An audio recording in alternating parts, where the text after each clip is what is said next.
Calculus is a really old word. It goes all the way back to ancient Rome, where it meant a small stone, right, that was used in counting, usually on some kind of board.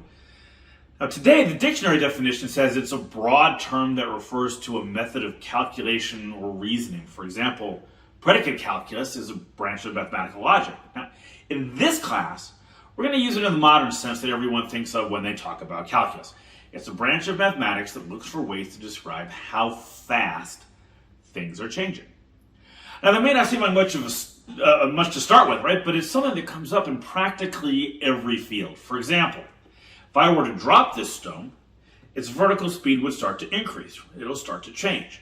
Now, a very basic calculus question is, how fast is this object moving when it stops, right? When it hits the table? Now, we could try to calculate its speed by measuring how far it fell and dividing that by how long it took, but that would be just the average speed, not the instantaneous speed at the moment it reached the table. What makes this complicated is that the stone speed isn't constant.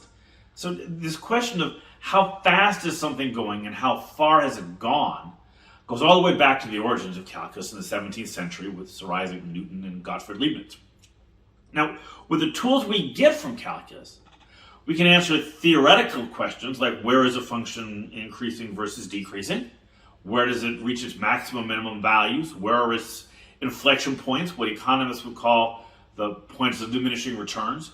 And what's the area under the curve between 2 points?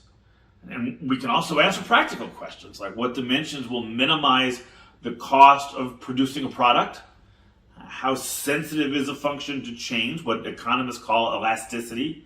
And how much work is done by a variable force? And so over the course of the class, we're going to talk about all of those things. So my name is Gregory Allen, and welcome to class.